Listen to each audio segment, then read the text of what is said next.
Aujourd'hui, notre conférence a un caractère un tout petit peu spécial parce que nous la faisons en partenariat avec la Ligue contre le cancer. Nous avons aussi le président du comité départemental de la Ligue contre le cancer, M. Capté, qui est parmi nous.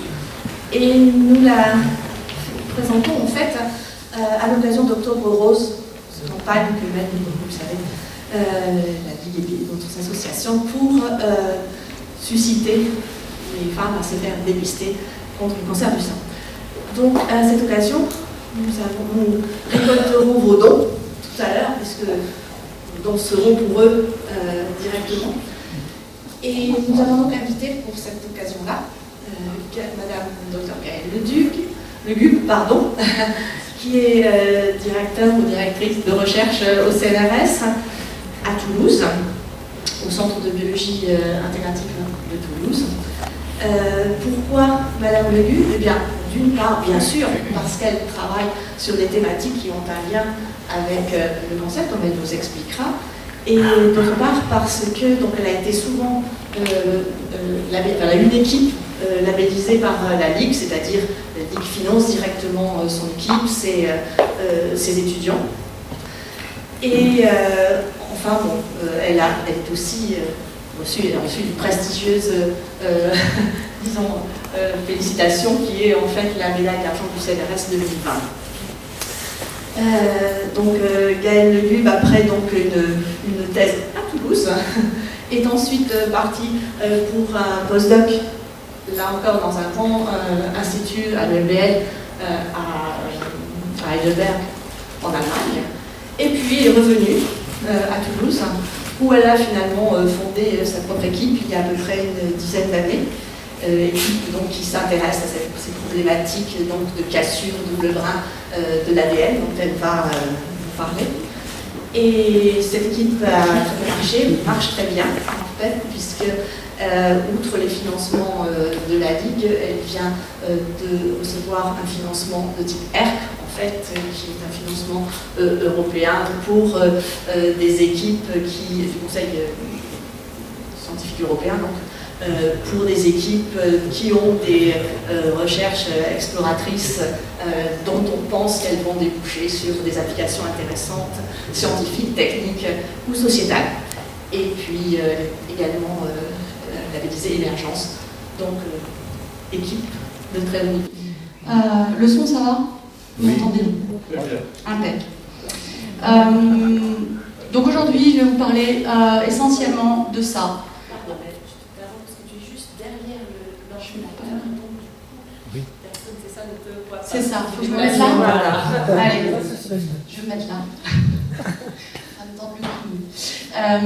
Voilà, aujourd'hui, je vais vous parler d'essentiellement de ça, qu'on appelle les cassures double brin de l'ADN. Mais avant, je vais faire une introduction un petit peu détaillée, comme je n'ai pas trop connaissance des connaissances que vous avez dans l'audience. Donc, l'ADN, c'est cette molécule immensément longue qui constitue nos chromosomes, okay, et qui est en fait cette molécule en double hélice composée de paires de bases A, T, C, G qui codent pour notre information génétique. Donc, pourquoi on dit qu'elle code pour notre information génétique? Parce qu'en fait, il y a des fragments, des petites portions de cette longue molécule qui constituent ce qu'on appelle des gènes. Qu'est-ce que c'est qu'un gène, en fait?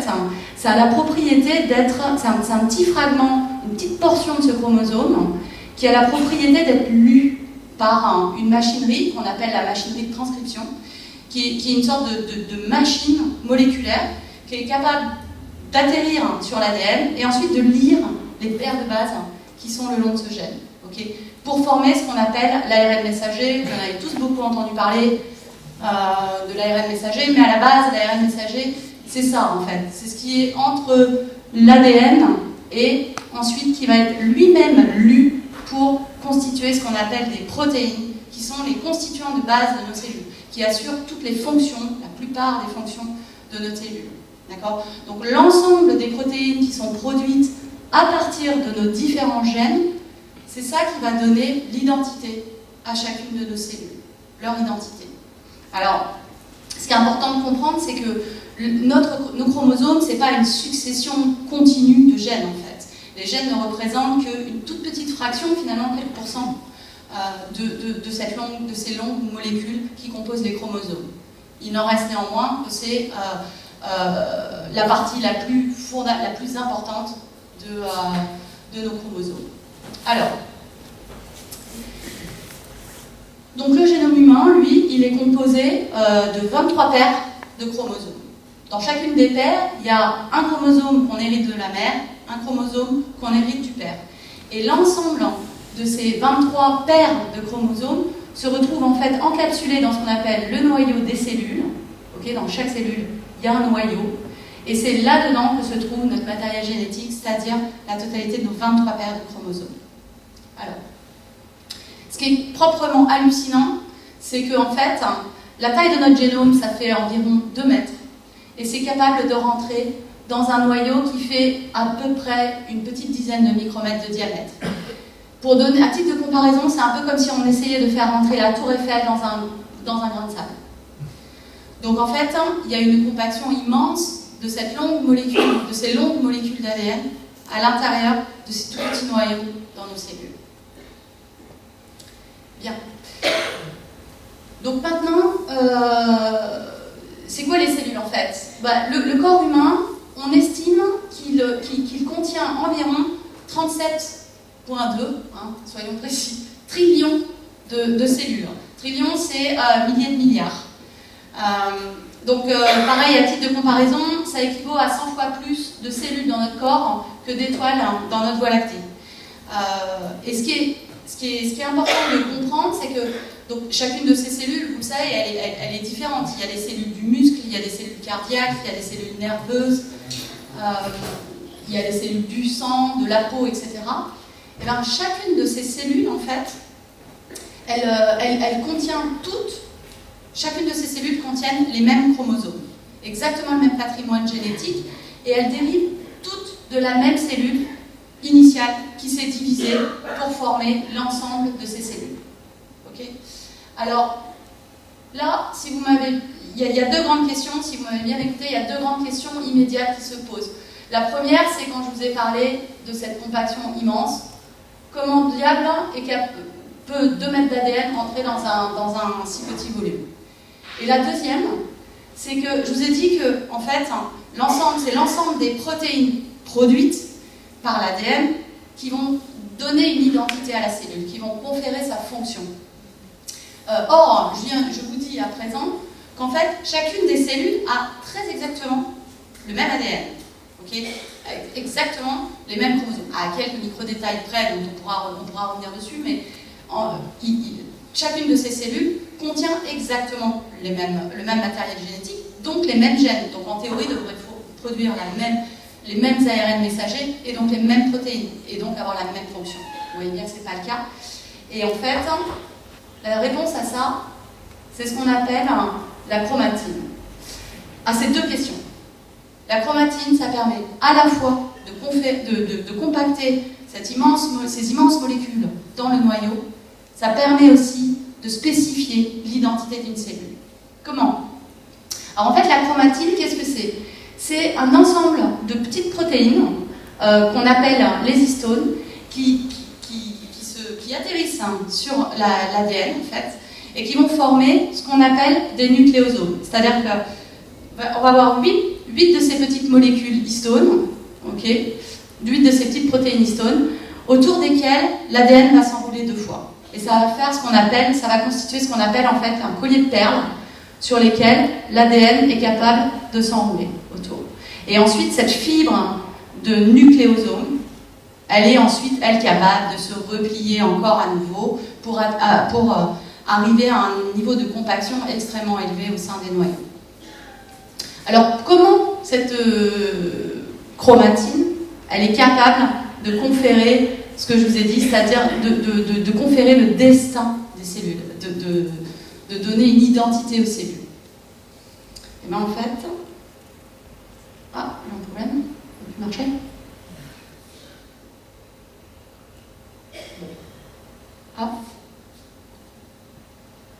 Ah si, oui, c'est bon.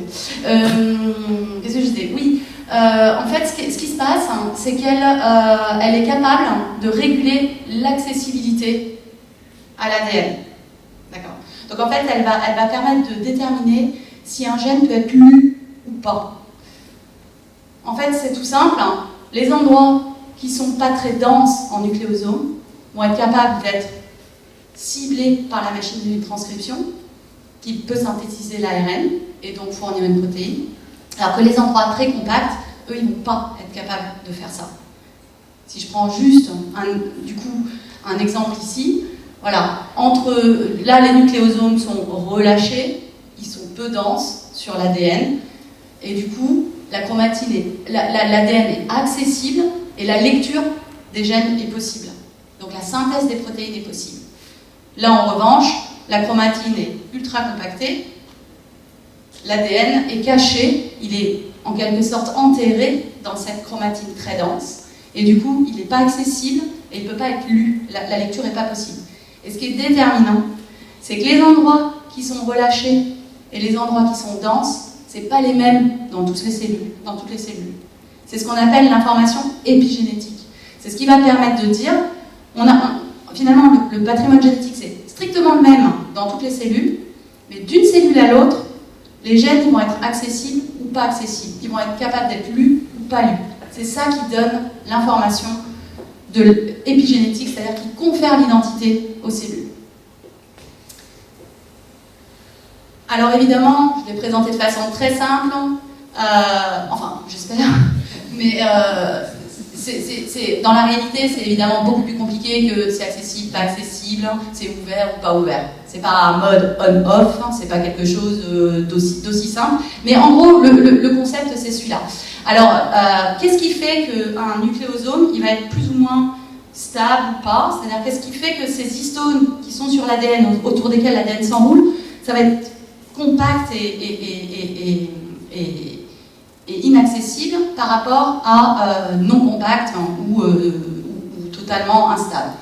Et bien en fait, c'est pour beaucoup conféré par ce qu'on appelle les queues des histones. Donc là, je vous ai représenté en fait ce qu'on appelle un nucléosome avec, je vous ai dit, il y en a 8 des histones, il y en a 4 derrière, 4 devant, là. Elles s'appellent H3, H4, H2, H2B, bon, ça on s'en fout, c'est pas très important. Elles ont la particularité d'avoir des queues qui sortent comme ça de cette boule de nucléosome et qui du coup est facilement exposée au sein de l'environnement nucléaire. Et il y a des résidus d'acides aminés donc, qui composent ces protéines sur ces queues des histones qui peuvent être soumises à des modifications chimiques qui vont conférer en fait certaines propriétés spéciales à ces histones. C'est ce qu'on appelle le code des histones, c'est-à-dire qu'en fonction de la combinatoire de modifications qui se passent sur ces petits résidus, ça va dire le nucléosome, il est très stable, ses propriétés physico-chimiques sont stables, non stables, facilement évincées, complètement enterrées, etc. etc. D'accord ? Ça a été quand même une révolution dans les années, au début des années 2000, l'idée qu'il y avait cette histoire de combinatoire qui pouvait conférer des propriétés différentes à chaque endroit de la chromatine. Oups, zut. Je vous ai juste... je ne peux pas résister à l'envie de vous montrer ce film qui, moi, quand il est sorti, c'est de la simulation. Bien sûr, ce n'est pas nous qui l'avons fait, hein. C'est l'Institut Riken au Japon. Et c'est pour vous donner une idée. Zut. Est-ce que ça a marché? Ça devrait, non. Tant pis. Bon, c'était juste pour vous donner une idée de la représentation 3D de ce que c'est en fait qu'un nucléosome dans son environnement cellulaire. Et ça fait vraiment ces espèces de petites boules avec des queues comme ça qui flottent à l'extérieur et qui peuvent être modifiées, par exemple par ce que je disais, acétylation, méthylation, ces petits groupements chimiques qui vont soit rendre le nucléosome très compact, soit au contraire le relâcher et le rendre plus accessible et plus facilement enlevable de l'ADN. Alors, donc la chromatine, elle a ces deux grandes caractéristiques. Elle compacte l'ADN, et surtout, elle porte l'information épigénétique. Donc en fait, elle détermine le phénotype d'une cellule, c'est-à-dire l'ensemble de ses propriétés et son identité. Alors, maintenant, vous imaginez, je veux dire, on parle de 2 mètres d'ADN, c'est une molécule qui reste fragile, c'est-à-dire elle est en permanence exposée à tout un tas d'agressions, soit des agressions extérieures, environnementales, ne serait-ce que la lumière du soleil, ou des agressions intérieures dues à l'activité métabolique de nos cellules. Alors il y a tout un tas de lésions qui peuvent se passer sur l'ADN. On peut par exemple citer les dimères de thymidine qui sont dus à l'exposition aux radiations ultraviolettes, donc au soleil. Okay. Mais aujourd'hui, nous, ce dont on va discuter, c'est cette lésion particulière, en fait, qu'on appelle cassure double brin, qui est la plus dangereuse, parce qu'en fait, qu'est-ce qu'elle fait? Elle coupe le chromosome en 2, littéralement. Elle coupe les 2 brins de l'ADN. Donc en fait, on se retrouve avec un chromosome, il est coupé en 2, on se retrouve avec 2 fragments, au lieu d'avoir un chromosome entier. Alors, qu'est-ce qui provoque ces cassures double brin? Des expositions environnementales. La plus connue, c'est les radiations. Les radiations ionisantes, c'est dangereux pour notre ADN, c'est très exactement ce que ça fait. Ça casse l'ADN en 2. Okay. C'est aussi le principe de base de la plupart des chimiothérapies. Pas toutes, mais dans l'ensemble, il y a un certain nombre de traitements de chimiothérapie de première ligne qui reposent là-dessus. On va y revenir plus tard. Et puis, alors ça c'est pour ce qui est des causes environnementales, on va dire, ou exogènes à notre corps. Maintenant, il y a aussi, comme je vous disais, toute l'activité métabolique de nos cellules. Et en fait, les cassures double brin, ça arrive régulièrement dans les cellules de votre corps. Ça arrive fréquemment pendant ce qu'on appelle la réplication de l'ADN, c'est-à-dire qu'une cellule, pour qu'elle se divise, je vous ai dit au début, elle a ses 23 paires de chromosomes, okay. Pour qu'elle puisse se diviser et transmettre le patrimoine génétique, le même patrimoine génétique qu'elle, à ses 2 cellules filles, en fait, il faut qu'elle soit capable de répliquer son génome, c'est-à-dire le recopier à l'identique. C'est ce processus qu'on appelle la réplication, quand une molécule d'ADN devient 2 molécules d'ADN, okay, identiques, pour qu'ensuite ce soit distribué au cours de la division cellulaire, distribué dans chacune des cellules filles. Ce processus, c'est un processus extraordinairement complexe, et en plus qui va très très vite, et qui doit répliquer 3 milliards de paires de bases à chaque cycle cellulaire. 3 milliards de paires de bases, c'est la composition de notre génome. Donc, ça peut arriver que ce mécanisme de réplication génère des cassures double brin. Okay. Et puis, il y a des événements aussi où la génération de cassures double brin n'est même pas accidentelle, elle est programmée. C'est par exemple le cas pour la production de nos anticorps. Un anticorps, pour que finalement il soit produit et qu'il soit capable de reconnaître son antigène, c'est-à-dire de vous défendre contre les agressions extérieures, il y a un mécanisme de génération de cassures double brin sur les gènes qui codent pour ces anticorps. D'accord ? Ça fait partie du processus de fabrication des anticorps. Et puis, quelque chose d'absolument fascinant qui est sorti il y a quelques années, 5 ans, et qui est en pleine évolution, c'est que maintenant on sait que les cassures double brin, ça arrive aussi par vagues dans le cerveau, quand on est en mode d'apprentissage. Alors ça a été montré surtout chez la souris. Mais en fait, il y a des vagues de production de cassures double brin qui restent encore assez mystérieuses, on ne sait pas trop exactement pourquoi elles se passent, mais c'est un rapport avec l'apprentissage, d'accord, et avec l'activité de nos neurones. Donc vous voyez qu'en fait, ces cassures double brin, elles sont fréquentes finalement. Alors heureusement pour nous, elles ne sont pas si fréquentes que ça, mais elles arrivent régulièrement, tous les jours, dans certaines de nos cellules. Okay. Donc la cellule, elle a développé des mécanismes extrêmement puissants de détection de ces cassures double brin sur son génome. Alors qu'est-ce qu'elle fait? En fait, elle envoie un signal de stress très rapidement à la cellule qui va bloquer rapidement, tout de suite, l'arrêt de la prolifération. C'est-à-dire ça va dire stop, la cellule se fige, elle n'est plus en mesure de se diviser pour donner de cellules filles. C'est ça les mécanismes de contrôle numéro 1. Et en même temps, elle va mettre en place tout un système de réparation qui va venir traiter la lésion. Ok. Si ce mécanisme de réparation, il fonctionne et qu'il est efficace, ok, la cellule va pouvoir repartir. Oups, là ça passe à rouge, mais en fait non, c'est vert, voilà. Elle va pouvoir repartir dans le cycle cellulaire.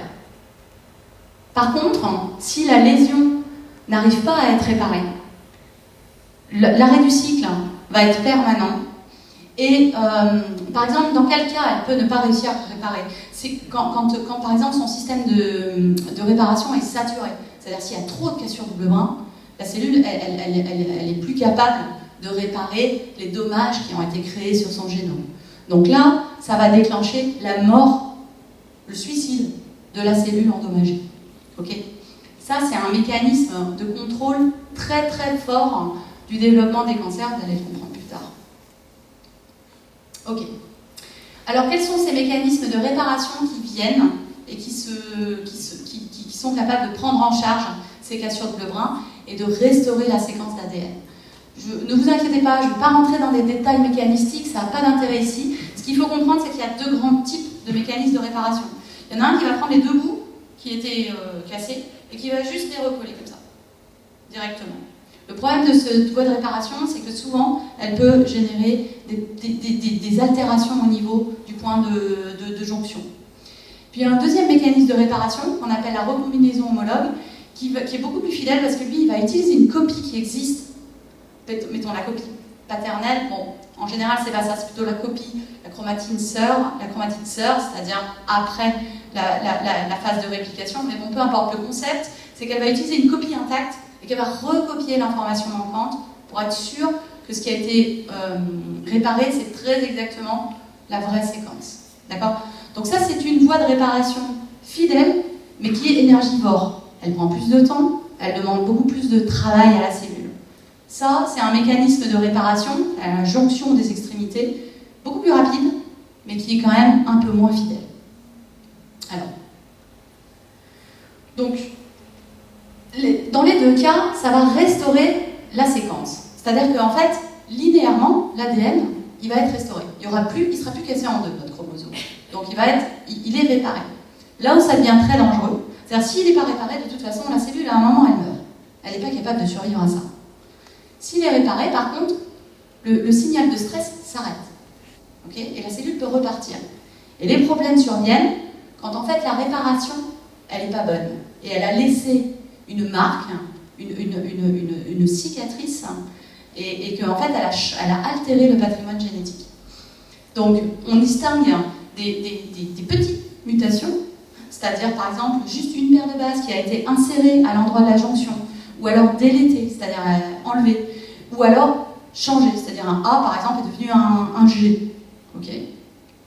Alors ça peut paraître comme ça anodin, c'est qu'une paire de bases, c'est rien. Mais en fait ça peut changer, si c'est sur un gène, ça va changer la lecture de ce gène, ça va changer l'ARN messager, ça peut changer la protéine. Et la protéine, si elle a plus exactement la même composition, sa fonction peut être changée. Soit au mieux, à la limite, inactivée, au pire, qu'elle acquiert une nouvelle fonction qui, elle, peut être dangereuse. Okay. Et puis ensuite, on a ce qu'on appelle des macro-réarrangements, où là, par exemple, carrément, on peut avoir ce qu'on appelle les translocations, c'est-à-dire deux cassures double brin comme ça, où finalement, il va y avoir un échange. Là, mettons, il y a eu une cassure ici et une cassure ici, le bout rouge, il va se retrouver ici, et puis le bout vert, lui, hop, il va se retrouver sur ce chromosome. C'est-à-dire qu'on va se retrouver avec des chromosomes chimères, qui n'existent pas normalement, et qui sont composés de la fusion de deux chromosomes indépendants. Okay, ça, c'est pareil, c'est extrêmement dangereux. Si le point de jonction, il est sur une protéine, ça fait une protéine chimère. C'est-à-dire on se retrouve avec une protéine composée de deux modules qui n'ont rien à faire ensemble en temps normal. Voilà. Donc ça, c'est ce qui peut arriver de pire pour une cassure double brin, pour la cellule. Parce qu'en fait, c'est invisible pour la cellule. Elle a levé ses signaux de stress, elle peut repartir tranquillement dans son cycle cellulaire, elle ne sait pas, elle n'a pas moyen de savoir que en fait, la séquence d'ADN a été altérée. Tout ce qu'elle sait, elle, c'est que la séquence, la continuité du chromosome a été restaurée. Donc, en fait, quand les mécanismes de réparation sont inefficaces, c'est-à-dire que l'ADN reste endommagé, bon, ça part sur de l'apoptose, c'est-à-dire le suicide de la cellule. Mais ce qui se passe quand il y a des altérations génétiques, ça peut conduire à ce qu'on appelle à la division cellulaire de façon totalement anarchique, incontrôlée.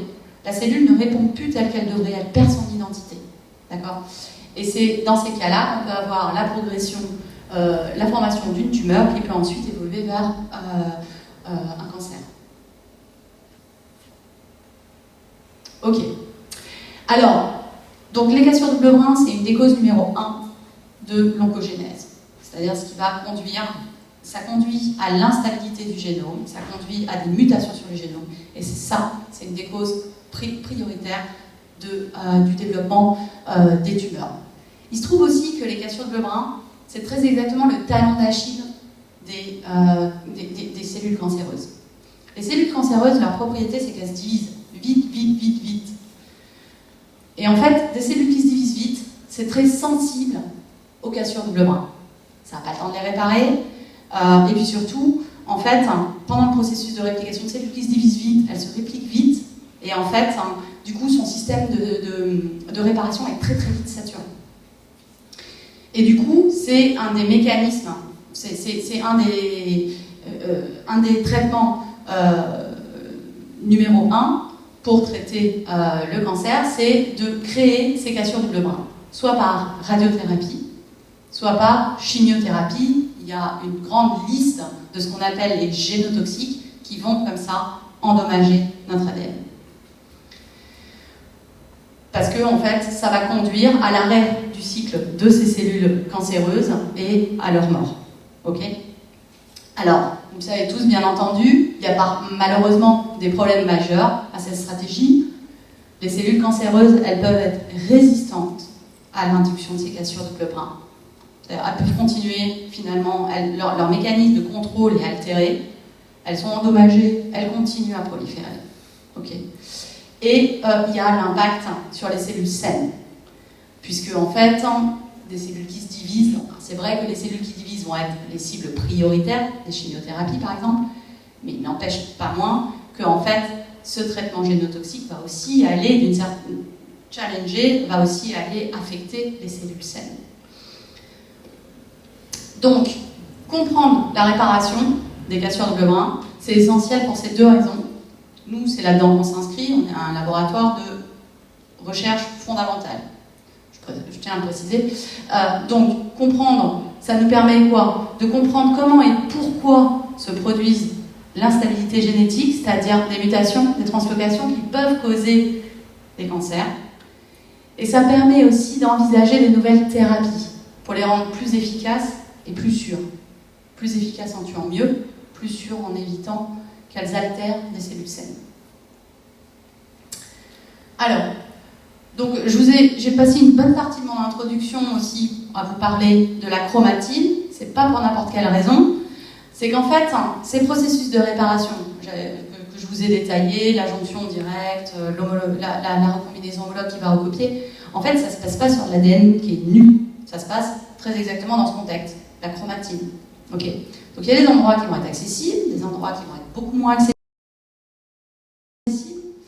Et en fait, cette chromatine, maintenant on sait qu'elle va réguler la fidélité de la réparation. Okay. Alors ça, c'était une de nos grandes questions. C'est une de nos grandes questions. Alors comment les chercheurs sont capables d'étudier la réparation de l'ADN ? Historiquement, ce qu'on faisait, c'est qu'en fait, sur des cultures cellulaires, là-dedans, dans ces boîtes, il y a des cellules, eh ben, on traitait avec des génotoxiques, des poisons et des agents intercalants de l'ADN, c'est-à-dire des molécules qui viennent à l'intérieur et qui fragilisent l'ADN, boum, ça conduit à une cassure. Le problème de toutes ces stratégies, c'est qu'on n'a pas la moindre idée de où se sont passées les cassures. Okay. Donc, on peut utiliser des stratégies expérimentales qui ne sont pas très résolutives, on ne sait pas où on est en train de regarder en fait. Ok, on ne peut pas comparer la réparation à différentes positions.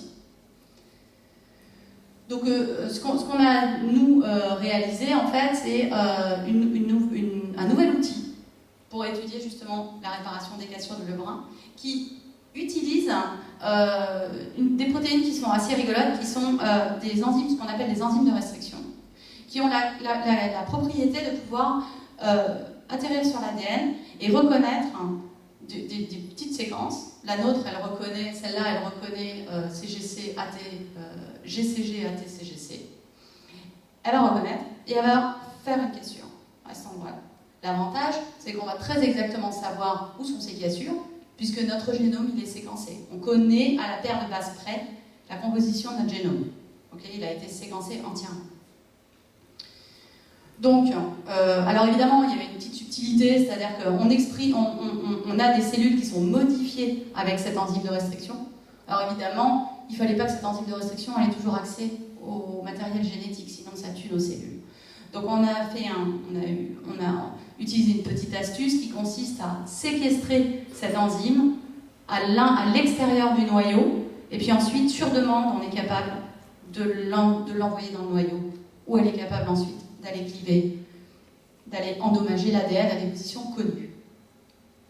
Alors, donc, les avantages majeurs, alors là, c'est juste une image où vous voyez en fait des cellules, ici, d'accord ? On voit les noyaux des cellules, et en fait, ici, ce qu'on voit, c'est un marqueur des cassures double brin en immunofluorescence, donc cette technique qui nous permet de regarder ce qui se passe à l'intérieur des noyaux, ok ? Après induction, après qu'on ait décidé que l'enzyme puisse aller dans le noyau des cellules. Okay. Donc l'avantage majeur, en fait, c'est qu'on connaît la position des cassures. Alors là, évidemment, on ne peut pas savoir si ce petit point ici correspond à telle position sur le génome. Mais en fait, on a des moyens de le savoir. Alors, c'est un tout petit peu technique, hein, mais ça ne va pas durer longtemps. Mais ça me semble important d'arriver sur ces technologies qui ont absolument révolutionné la science en biologie du XXIe siècle, qui sont basées sur le séquençage à haut débit. Okay.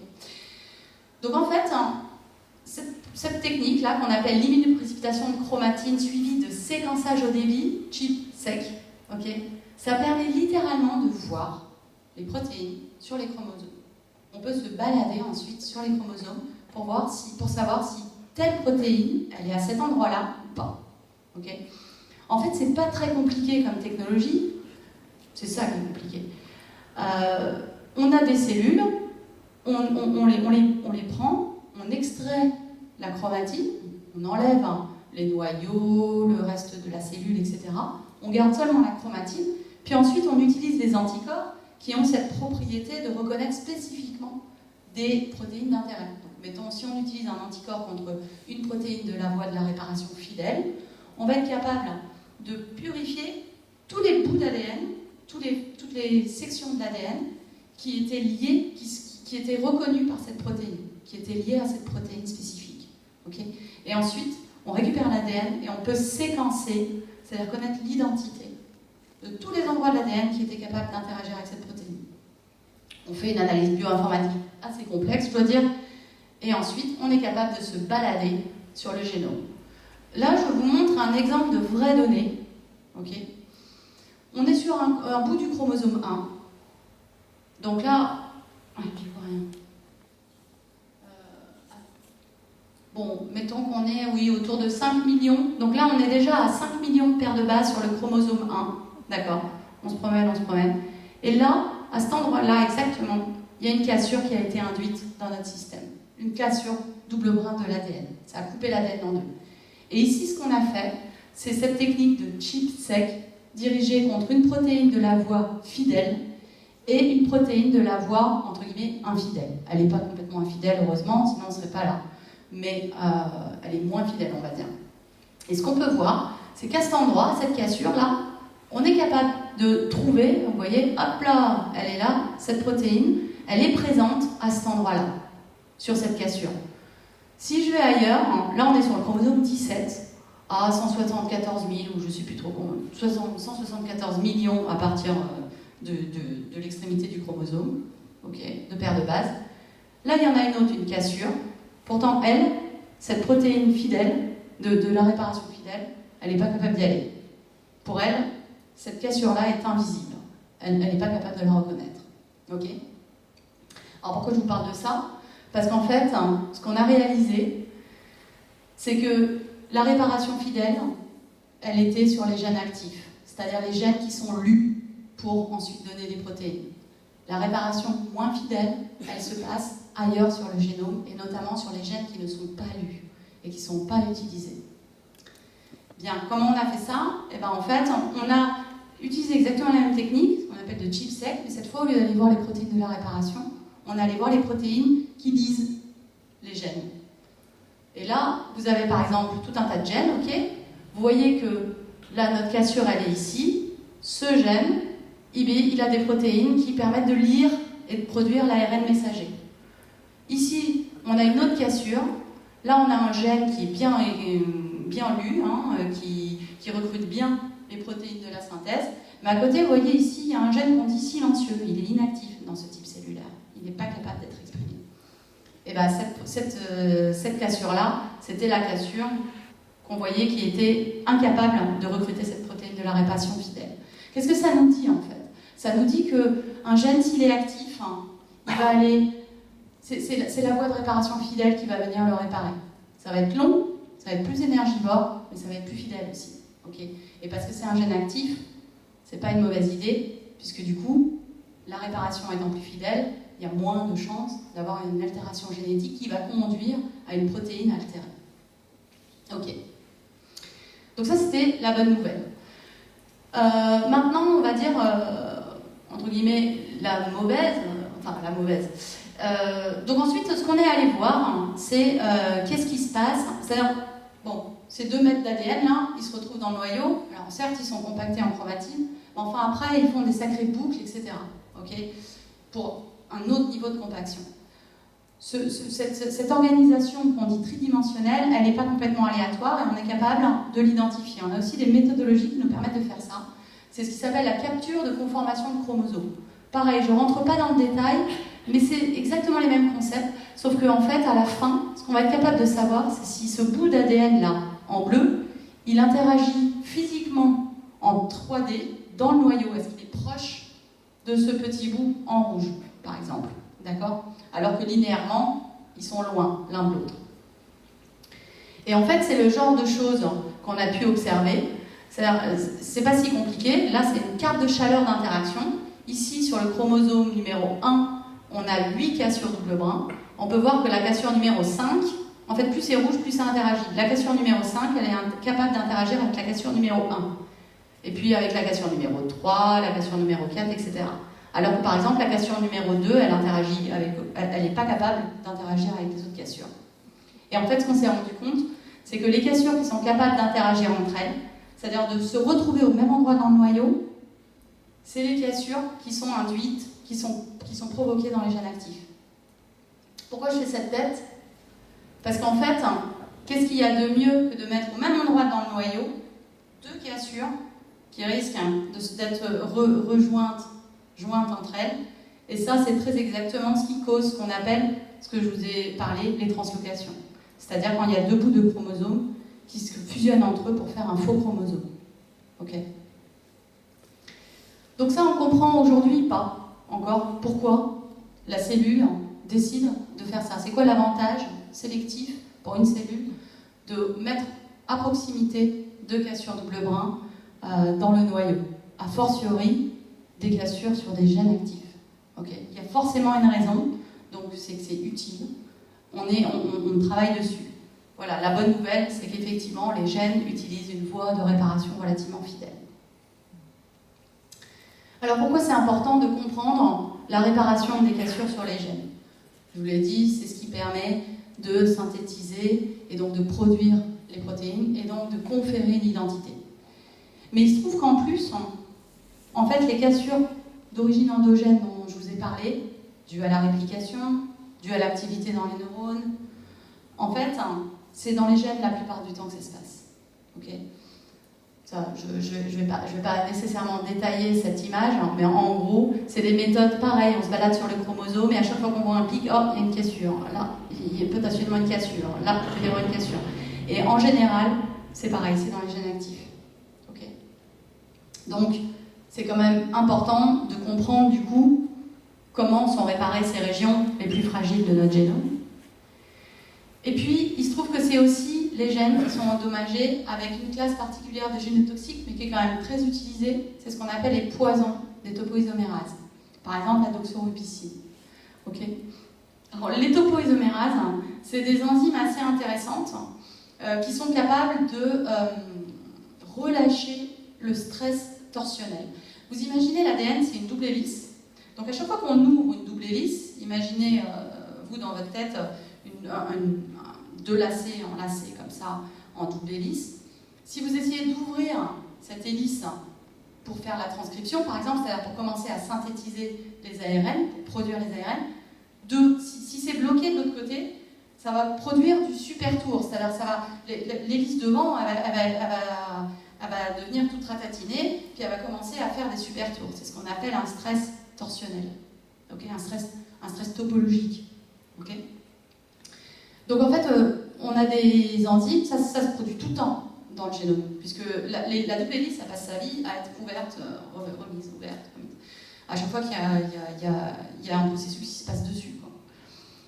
Donc des stress topologiques, il y en a énormément sur le génome, et ils sont relâchés par ces enzymes qu'on appelle les topoisomérases, qui font en fait juste une petite incision et hop, ça permet de relâcher la torsion.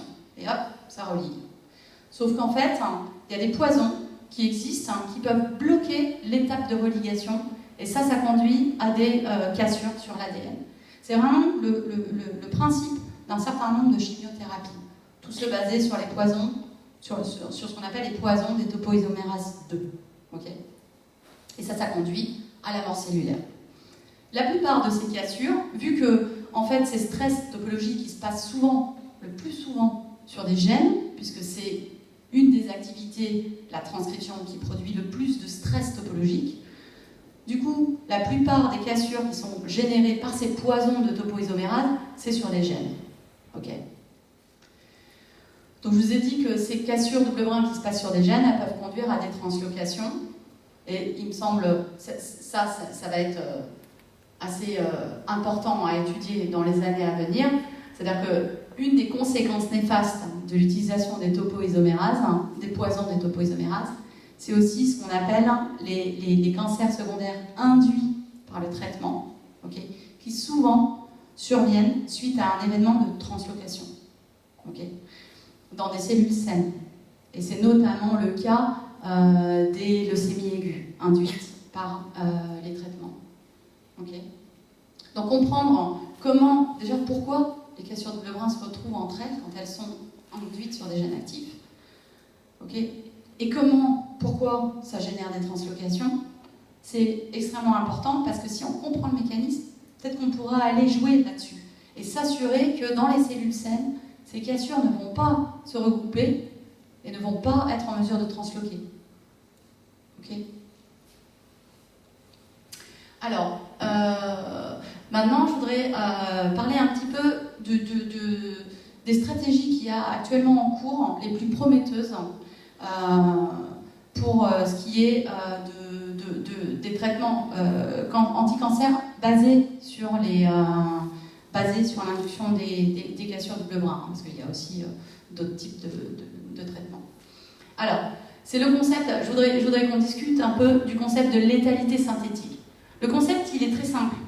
La cellule ne meurt de la chimiothérapie que si elle est mutée, c'est-à-dire cancéreuse. En fait, c'est ça le concept. Je vous l'explique.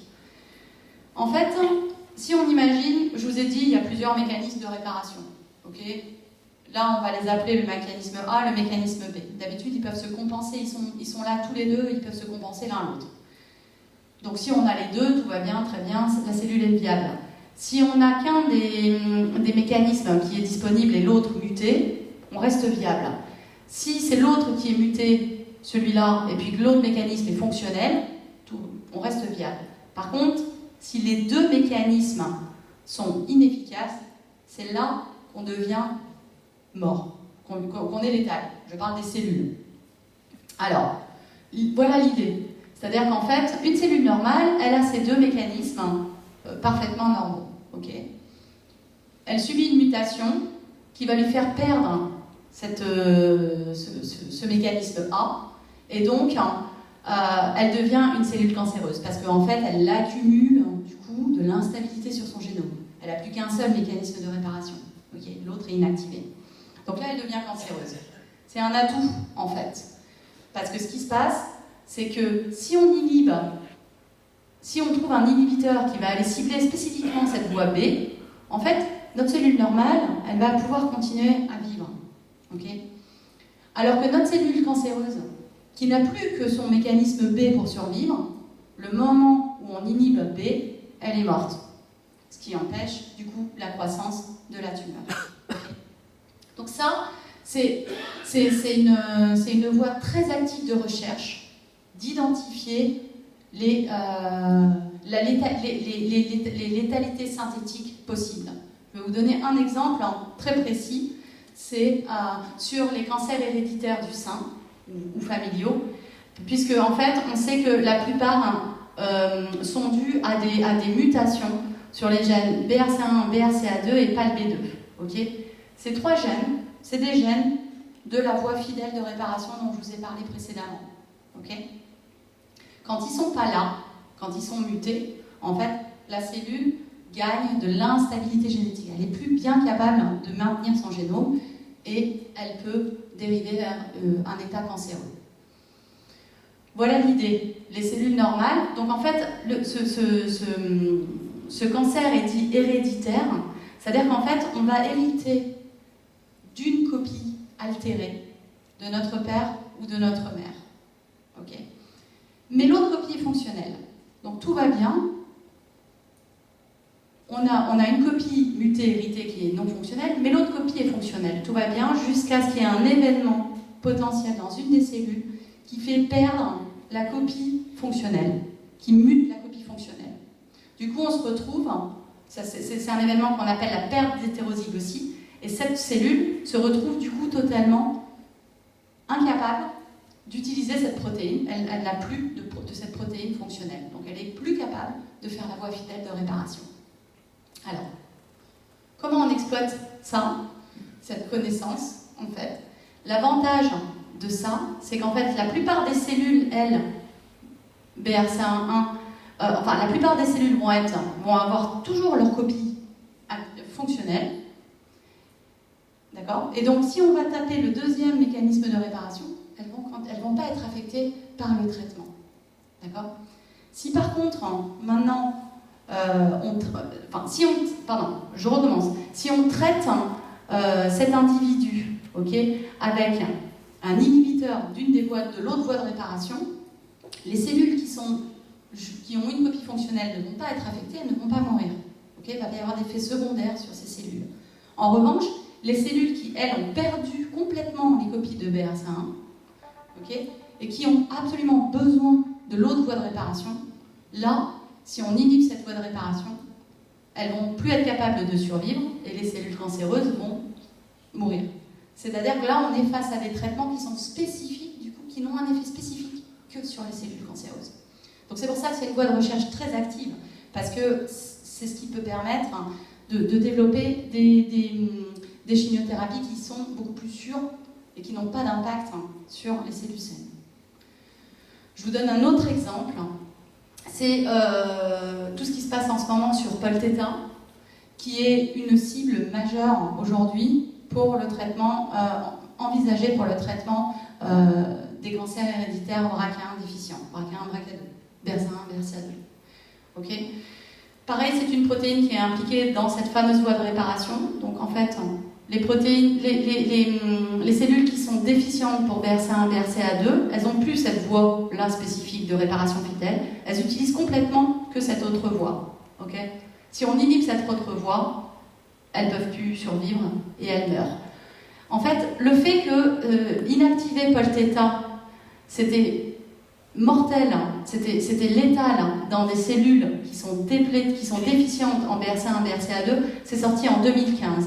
Aujourd'hui, en 2021, on viennent de sortir la caractérisation assez extensive d'inhibiteurs très spécifiques de cette activité de Polteta, et les essais cliniques sont imminents. Les essais précliniques ont déjà été faits, les essais cliniques sont imminents. Donc en fait, c'est un champ de recherche qui est extrêmement efficace, extrêmement rapide. Alors maintenant, juste pour terminer, donc là je vous ai parlé de Paul Theta, mais vous imaginez bien qu'en fait des protéines du corps, de notre génome qui sont capables d'avoir ce qu'on appelle un phénotype létalité synthétique, il y en a plein d'autres, sauf qu'on ne les connaît pas encore. Donc en fait, il faut aller les chercher, ces protéines. Et pour faire ça, ce qu'on utilise maintenant, et ce qui se fait beaucoup, c'est ce qu'on appelle des cribles CRISPR-Cas9. Alors je suis sûre que vous avez tous entendu parler de CRISPR-Cas9. C'est cette technologie formidable, qui a été récompensée par le prix Nobel l'année dernière, qui permet en fait, grâce à ce qu'on appelle un ARN guide et une protéine qui s'appelle la Cas9, d'aller cibler spécifiquement un endroit de l'ADN et l'endommager. Et ça, à quoi ça nous sert dans ce contexte? Ça a plein d'applications, enfin dans ce contexte, ça permet d'inactiver à façon n'importe quel gène qu'on veut sur le génome. Alors c'est là que c'est encore plus puissant, c'est qu'en fait, on est capable d'aller inactiver un par un tous les gènes du génome dans une même expérience. Dans chacune des cellules, on va avoir un gène inactivé. On utilise une bibliothèque, en quelque sorte, on appelle ça une librairie, de particules comme ça, qu'on va pouvoir mettre sur les cellules et qui contiennent chacune un guide RNA, un guide ARN spécifique d'un des gènes du génome. On va se retrouver avec, si on utilise assez de cellules pour faire cette expérience, dans chacune des cellules, on va avoir un gène spécifique qui est inactif.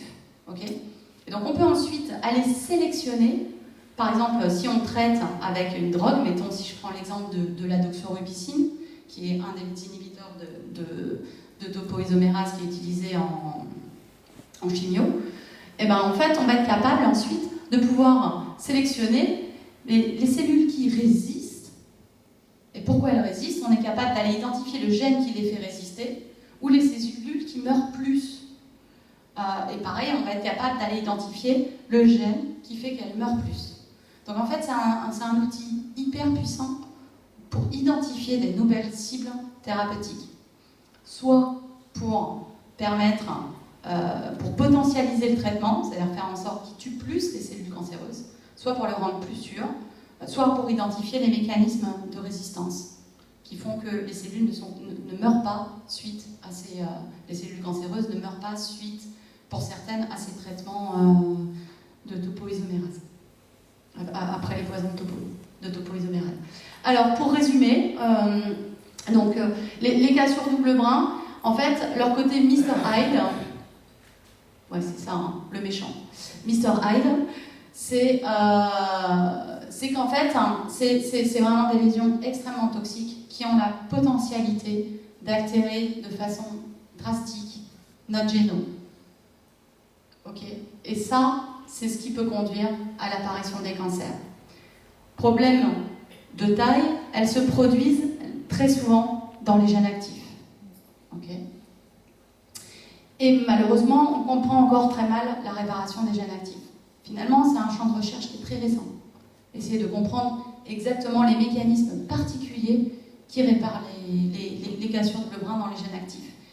Et cette grande question, il va falloir essayer de comprendre et surtout de maîtriser pourquoi diable ces cassures se retrouvent-elles ensemble au sein du noyau, quel est l'avantage sélectif, comment on peut l'éviter. Et puis, les cassures double brin, elles ont aussi du coup leur côté Dr Jekyll, puisqu'en fait, elles sont très exactement le talon d'Achille des cellules cancéreuses. Les cellules cancéreuses sont sensibles aux cassures double brin. Donc les poisons des topos, qui est quand même une des premières lignes anti-cancer, produisent des cassures dans les gènes actifs. Et donc du coup, comprendre comment ces cassures dans les gènes actifs sont vraiment réparées, ça permettra d'identifier des cibles pour améliorer l'efficacité des traitements et surtout également réduire les risques. Voilà, j'ai terminé. C'est la photo de mon équipe.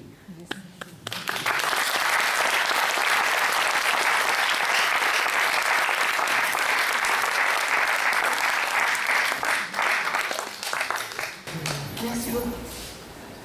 Merci beaucoup, Gaëlle, pour cet exposé, cette présentation didactique, en fait, de la réparation, enfin d'ADN jusqu'à la réparation. Je suppose que vous avez des questions. Moi, j'ai une question toute bête.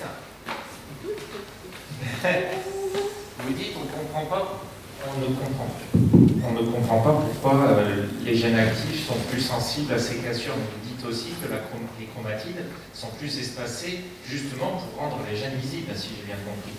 Donc finalement, il y a une fragilité, qu'elle soit structurelle ou d'exposition. Oui, alors en fait, oui et non. C'est-à-dire que l'ADN, pour qu'il soit endommagé, finalement, il faut effectivement quand même qu'il soit... il ne va pas s'endommager tout seul. Et normalement, quand j'entends activité métabolique, je parle surtout de ces mécanismes effectivement qui vont venir faire du travail sur l'ADN. Donc effectivement, à partir du moment où il y a des machineries, comme la machine effectivement de transcription, c'est là qu'effectivement la molécule est plus fragile. Ceci dit, il y a des vrais mécanismes, c'est ça qui est important de comprendre, c'est-à-dire parce que ces cassures, c'est pas uniquement, elles ne se passent pas n'importe où sur le gène en fait. Il y a des endroits précis, structures secondaires, ce qu'on appelle les structures secondaires de l'ADN, etc. Donc en fait, on ne comprend pas exactement pourquoi et comment elles se produisent à des endroits particuliers. Mais la réponse est valide, c'est-à-dire qu'en effet, le fait que ce soit des régions exposées, accessibles, actives, qui passent leur vie à être sollicitées, ça les rend fragiles, bien entendu. Merci.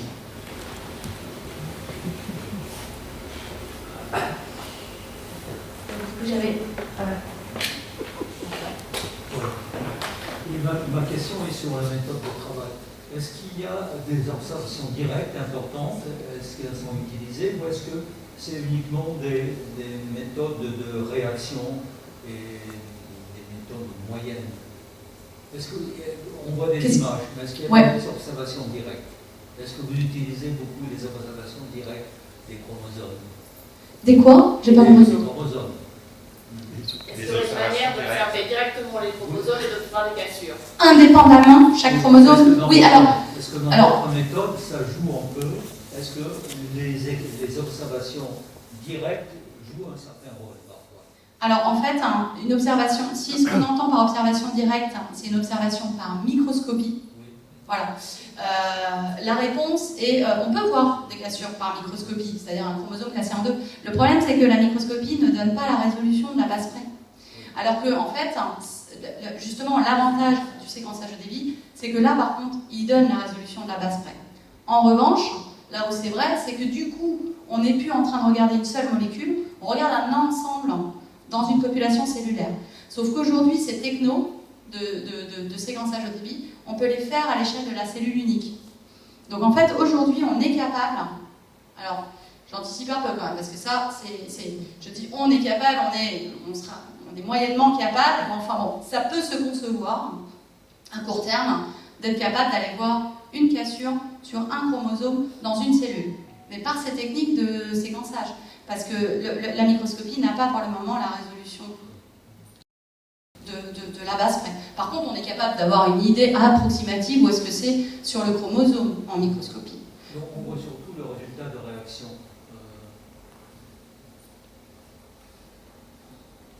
Tu voudrais dire aller rechercher une cassure sans l'avoir préalablement induite? Non, est-ce qu'il y a des méthodes? Ah oui, ça c'est possible aussi, oui.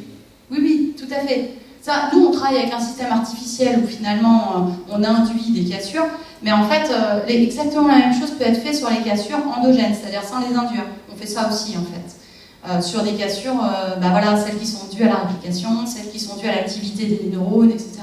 Ça, on peut faire exactement le même genre de travail. C'est juste que du coup, c'est plus fort quand on les induit, c'est plus simple à analyser.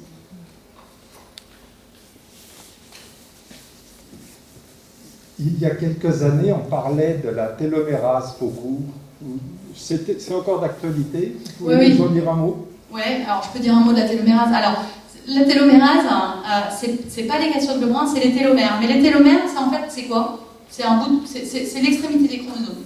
Donc en fait, ça peut aussi être considéré comme des cassures de brun, sauf que justement sur les télomères, il y a un truc très exactement qui empêche toute cette machinerie de signalisation, parce que rien ne ressemble à un bout de chromosome qu'un bout de chromosome, je veux dire une extrémité, que ce soit finalement au niveau d'une cassure double brun ou à la fin d'un chromosome, c'est pareil, ok? Et bien sur les télomères, il y a quelque chose qui empêche toutes ces machineries d'agir. Ça ne signale pas à la cellule qu'il y a un problème, heureusement, parce que sinon nos cellules pourraient plus se diviser. Elles ont quand même 23 paires de télomères x2 du coup de chaque côté du chromosome. Donc ça fait un petit paquet d'extrémités. Et ça n'active pas les voies de points de contrôle dont je parlais, heureusement. Et ça n'active pas non plus les mécanismes de réparation, parce que sinon ça se mettrait à rabouter les chromosomes les uns avec les autres. En fait, il y a des protéines qui justement couvrent ces télomères. Si on les enlève, là elles se mettent à être réparées comme des cassures de brun et ça fait un énorme chromosome avec tous les chromosomes fusionnés comme ça. Donc pour en revenir à la télomérase, donc en effet la propriété, en fait les télomères à chaque fois qu'ils sont répliqués, l'ADN à chaque fois qu'il est répliqué, et bien son mécanisme de réplication, c'est-à-dire de copie à l'identique de son ADN, je ne vais pas pouvoir rentrer dans le détail, mais ça conduit à un raccourcissement à chaque fois, un petit mais significatif. Okay, et il y a un moment, quand c'est trop, ce raccourcissement, et que ça commence à aller toucher de trop près des gènes, la cellule, elle meurt. Elle rentre en arrêt prolifératif permanent. Elle ne meurt pas forcément, mais elle meurt en arrêt, elle s'arrête de façon permanente. C'est ce qu'on appelle la sénescence ou l'entrée en quiescence. Sauf qu'en fait, dans les cellules cancéreuses, ce qui se passe, c'est que pour beaucoup, elles réexpriment cette télomérase qui est capable de venir rallonger les bouts.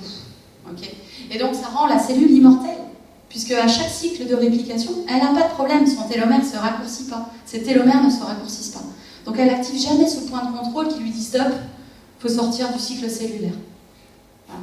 Donc oui, il y a aussi, je veux dire, le champ de recherche sur les télomères, la régulation de la télomérase et d'autres voies d'activation de l'élongation des télomères, parce qu'il n'y a pas que la télomérase, il y a aussi de la recombinaison. C'est une voie alternative d'élongation des télomères. Ça, c'est très actif, oui. Je fais une réponse un peu longue, mais...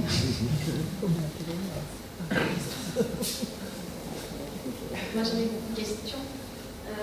En fait, tu disais que tu te demandais, donc on se demande pourquoi en fait la cellule répare, met en concordance deux cassures d'ADN pour ensuite risquant ainsi des translocations lors de la réparation. Mais est-ce qu'il n'y a pas des machines de réparation positionnées en un endroit, comme il y a des centres, la réplication, elle ne se positionne pas n'importe où au niveau d'ADN, il y a aussi des machines, des centres de réplication en fait. Et il n'y a pas des centres de réparation? Alors, c'est l'idée des foyers de réparation. Donc, pendant longtemps, c'est ce qui a été proposé. Mais ça, surtout dans le modèle organisme levure. L'idée, c'était qu'effectivement, mettre ensemble, parce que le fait qu'elles se regroupent, les cassures, c'était connu chez la levure. Mais pour une raison un peu obscure, personne ne pensait que ce soit possible dans des cellules humaines avec le risque de translocation que ça pouvait comporter. Et donc il y avait cette idée qu'effectivement les mettre ensemble, en fait ça permettait d'assembler une sorte de grosse machine de réparation, un gros centre de réparation qui est bien, où toutes les protéines sont là pour pouvoir faire le job. Plus ça va, moins on se dirige vers une explication de ce type en fait.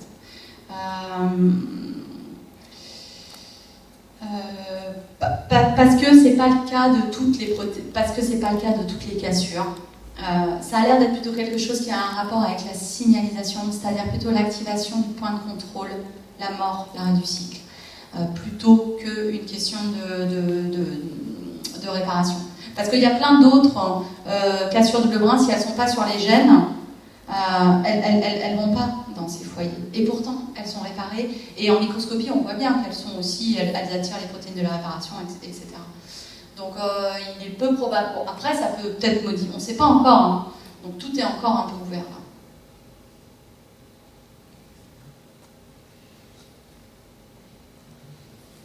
S'il n'y a pas d'autres questions, on va remercier Yael.